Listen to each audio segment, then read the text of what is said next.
এই উম্মত তো এক নেকি দিয়া জান্নাতে যাবে। কয় নেকি দিয়া? একটা নেকি দিয়া জান্নাতে যাবে এই উম্মত। অন্য উম্মতের কথা জানি না আমি, এই উম্মত এক নেকি দিয়া জান্নাতে যাবে। নবীর একটা আদর্শের কারণে জান্নাতে যাবে। সিরত মানি আদর্শ। আর এটা আমরা কদমে কদমে মুহতাজ। কেননা এই ছোট জীবনটা যদি গ্রহণযোগ্যতা পর্যন্ত পৌঁছাইতে হয় আল্লাহর কাছে, চাই নারী হই, চাই যুবক হই, চাই বৃদ্ধ হই, যেই মানুষই হই না কেন, যেখানেরই হই না কেন, যেই বাসারই হই না কেন, যেই বর্ণেরই হই না কেন, যেই পেশারই হই না কেন, যেই সোসাইটিরই হই না কেন, এই জীবনটাকে যদি গ্রহণযোগ্যতা পর্যন্ত পৌঁছাইতে হয় কার কাছে? দুনিয়া আলাদের কাছে না, মালিকের কাছে, যিনি এক ফোঁটা পানির থেকে অস্তিত্ব দিছেন, যার কাছে আবার আমাদেরকে ফিরা যেতে হবে। পালানোর কোনো সুযোগ নাই। এই জন্যই কোরআন আমাদেরকে বোঝায় আইনাল মাফার। আল্লাহ বলতেছে কোথায় ভাগবে তুমি, বলো কোথায় ভাগবে? কবির কথাই সত্য, যদিও নাকি পালাও তুমি আকাশেতে লাগিয়ে সিঁড়ি লাগাও যদি আকাশে চলে যাও, তো আল্লাহ বলে তোমার বাগার কোনো সুযোগ নাই। কেননা ইল্লা বি সুলতান, ওইখানেও আমার রাজত্ব, এইখানেও আমার রাজত্ব, ডাইনো আমার রাজত্ব, বামে আগে পিছে উপরে নিচে সর্বত্র আমার রাজত্ব। আমার রাজত্বের বাহিরে যাওয়ার ক্ষমতা তোমাদের নাই। দ্বিতীয় কথা এটো, আইনা আনা মাআকুম আইনা মা কুনতুম, যেখানে যাবে ওইখানে আমি সঙ্গে থাকব। আমাকে দূর করতে পারবে না। যদি করো তাহলে তুমি থাকবে না, তোমার অস্তিত্বই থাকবে না।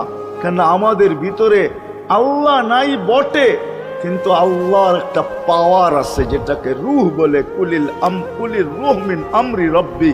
আল্লাহর একটা পাওয়ার, একটা সিফত, সবচেয়ে শক্তিশালী পাওয়ার যেটা, ওইটা আমাদের ভিতরে আল্লাহ ঢুকায় রাখছেন, যেটাকে আমরা রূহ বলি। কোরআনের ভাষায় রূহ বলে, বাংলা ভাষায় আত্মা বলে।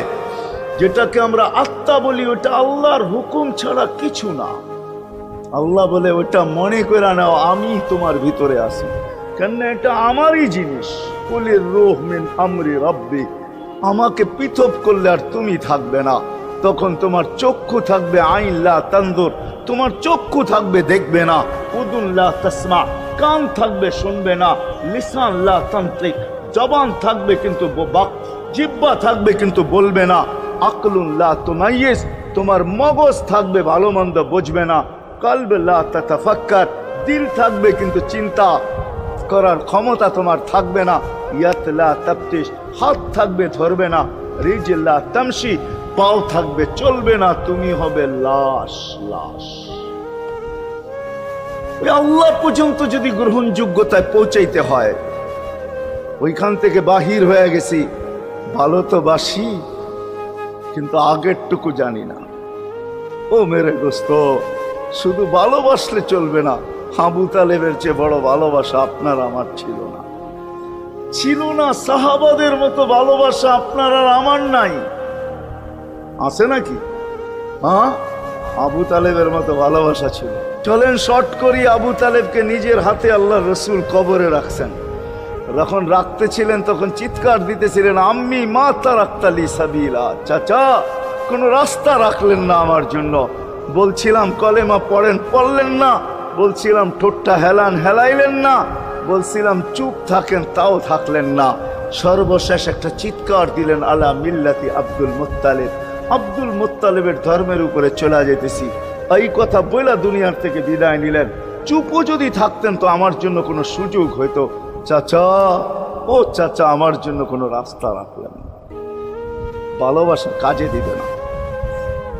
এই জন্য চলেন, জীবনটাকে গ্রহণযোগ্যতা পর্যন্ত পৌঁছাইতে হইলে কদমে কদমে মুহাম্মদুর রাসূলুল্লাহর আদর্শ লাগবে।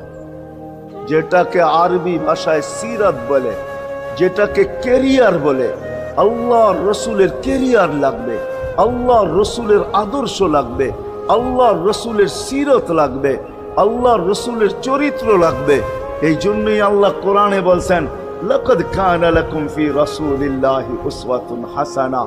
তোমরা লিমান কানা ইয়ারজুল্লাহ, তোমরা যদি আমাকে পাইতে চাও তাহলে আমার আদর্শ সহজ করছেন, কঠিন করেন নাই।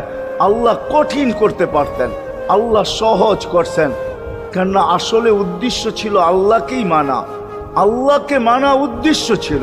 কিন্তু আল্লাহকে চোখে দেখা যায় না, মানবে তো মানবে কি করে? আল্লাহর কথা শোনা যায় না, তো আল্লাহকে মানবে তো মানবে কি করে? আল্লাহকে তো দেখা যায় না, আল্লাহকে তো আল্লাহর কথা শোনা যায় না, আল্লাহকে ধ্যান ধারণায় আনা যায় না, কোনো ধ্যান ধারণার ভিতরে আনা যায় না যে আল্লাহর আকৃতি এরকম। আল্লাহকে ধ্যান ধারণায় আনা যায় না, বর্ণনা দিয়া শেষ করা যায় না। আল্লাহর বর্ণনা দিয়ে কেউ শেষ করতে পারবে না। কোরআন বড় কিছু আমাদেরকে বুঝাইছেন, অনেক বুঝাইছেন যে আল্লাহর বর্ণনা দিয়ে শেষ করা যাবে না। আল্লাহ শুধু আল্লাহ না, 99 নাম দেখলেই বোঝা যায় যে আল্লাহকে। আল্লাহ শুধু আল্লাহ না, আল্লাহ 99টা পদের অধিকারী। বিদায় আল্লাহ ধরা ছোঁয়ার বাহিরে আল্লাহ মানুষ প্রশ্ন করতে পারে, আপনাকে মানবো তো মানবো কি কইরা, পাবো তো পাবো কি কইরা? তো আল্লাহ আসান করছেন যে আমার নবীর আদর্শের ভিতরে আমি লুকায়িত।